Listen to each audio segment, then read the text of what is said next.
G'day everybody, welcome back to the channel.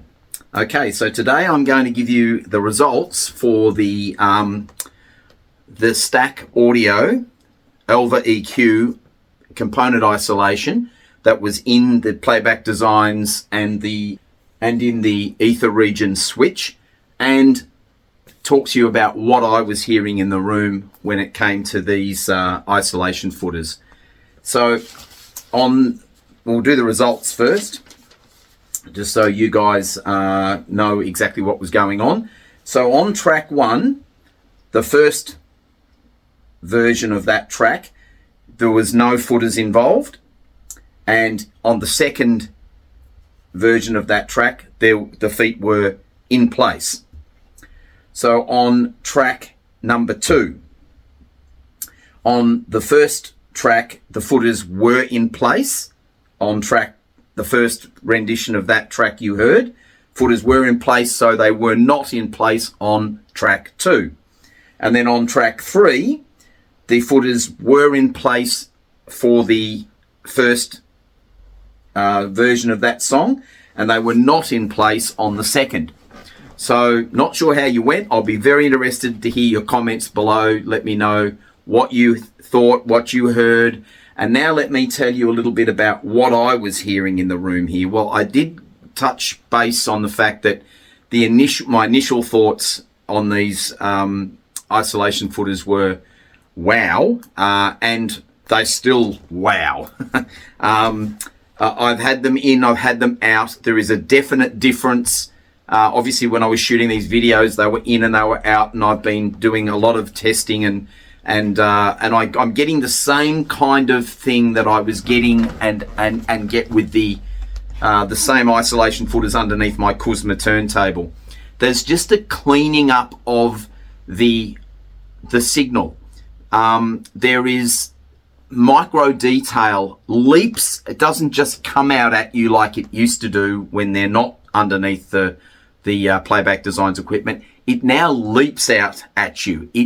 There is a quietness and a resolution around what you're hearing when these things are in. Now, it's worth also noting that it takes that they have a material inside the top in their intellectual property that they've designed at Stack Audio.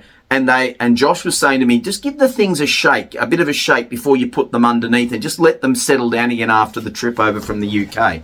So I did that, and I just kept doing that every time they were coming in and going out. And I noticed it took around maybe 2 songs of listening, and then all of a sudden, I noticed this calmness come over the presentation. It's really the biggest thing that I'm noticing is the micro details that just were always there, and always there's just a better 3-dimensionality around what your component produces. I'm a big believer that isolating a component is much better than grounding or draining harmonics out of a component, because it's less efficient. Copper cones and any sort of grounding type equipment or grounding component, what that does is it obviously gets rid of the harmonic or drains the harmonic from the equipment down into the shelf on your hi-fi rack. But then you might have 4, 5, 6 things on your hi-fi rack, some of which are going at the same time. All of these components have their own resonating frequency that can oscillate. And what happens is you get this micro vibration that happens. And I've got a really good rack in this room, and even the best of the best racks that are out there, they have this downfall of components resonating, power supplies resonating, creating harmonics. And by draining that harmonic into the shelf, that does one thing, okay? But then you've just created a harmonic in the shelf. then that harmonic will travel around on the shelf, and any other component that's there, that harmonic will travel up those grounding footers, and they will interact with the component beside them or the component below them, depending on how good your rack is at isolating those harmonics. By a grounding proposition, you find that you have a much harder job at quietening a component's resonant frequency down. You don't have that same problem with decoupling. When you decouple a component, you essentially create an independence between it and what it's sitting on. And good component isolation, the Stack Audio equipment isolation, the Auva EQs, have this ability to be able to stop the harmonic frequency of the component and then isolate it from the shelf that it's sitting on. And by doing both of those things, what I hear in the room is just, and especially on digital equipment, we've got oven baked clocks in a lot of this equipment that are very susceptible to harmonic frequency and resonance. And if you can eliminate any crosstalk between the shelf and the other components on your shelf with the clock or the digital circuitry in these high resolution components, you wipe the smear away. And that's exactly that's the best way to describe it in layman's terms. It's like you just put some Windex on the window and you cleaned the window, and you thought it was clean because you thought, I can see out of there perfectly. And then you give it a clean with the Windex and you go, holy moly. All of a sudden, things are just so much cleaner. There's the veil is lifted. It's another florally audiophile term we all use, but essentially that's what happens here. I liken it to looking through your glasses after you've just cleaned them. Everything just is nicer because it's clearer. It's easier for your brain to hear everything that the speakers are presenting to you in the room. And that's what these isolators do. And I've put them underneath lesser quality components as well since I've been here off camera, and they work on everything. Every single thing that I've put them under, I can hear a difference. As I'm flabbergasted at the level of equipment that I have put them under, like my Playback Designs Dreams components, the difference that made astounded me. It really did, and it still to this day astounds me. I'm still fiddling around with them and pulling them in and out, but I'm pretty safe to be able to make this video and say to you all that there's something there that for the price these things cost, it's a steal, an absolute steal. Go out and buy them from Stack Audio as soon as you can, because once people get a real sniff of what these component isolation footers can do for their equipment, Stack Audio could double the price of these things, and I still think they'd sell like hotcakes. They really are that good. I am so impressed with them that I'm putting my money where my mouth is, and I will be ordering a set of these for every component on my rack, including my monoblocks. I want these things under everything that I have in my system because they lift my reference system to a new reference. And for what is, considering what the cost of my components are worth, a drop in the bucket for an audible, noticeable improvement in the presentation in this room. So the next thing that I'm going to be doing is putting the Auva 100s, the flagship speaker isolation, underneath my Wilsons. I'm expecting that I'm going to hear everything that I'm hearing in the component isolation because the speaker footer has a more complex version of that same technology from what I understand in it.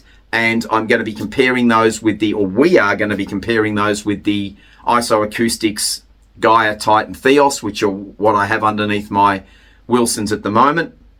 We're going to do another blind listening test. You won't know what's under what. I'll record 3 tracks with the the isoacoustics under, I'll record the same 3 tracks with the Auva 100s underneath, and then I'll mix them up, and hopefully you will hear as much as you seem to have heard in your comments with the isolation. So if you can hear those kinds of things that I was hearing in the room, and that's why I like the articulation of the comments. When you tell me what you're hearing, then I'm equating that to what I'm hearing in here, and that proves to me that as lossy as YouTube's audio is, you are still hearing things that I'm hearing in the room. Some of that's going to come down to your playback systems, and I understand that completely. Putting a cheap set of earbuds in or listening to it on your phone speakers or your computer speakers, you're not going to hear what I'm talking about, essentially. I hope you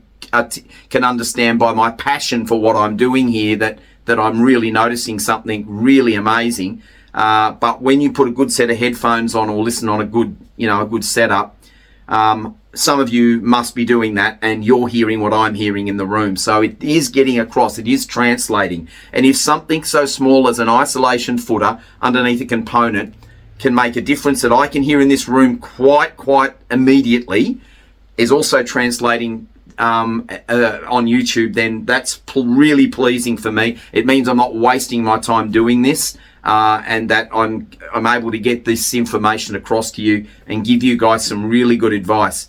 These things are absolutely revolutionary. They are. I've not heard a better isolation component, full stop, than these. Hand on heart, nothing's better than these. Other things have made small little differences, and then you sort of think, am I hearing something there or am I not? And I've got to really listen carefully and over long periods of time. I put these things underneath and I went, wow, what just happened?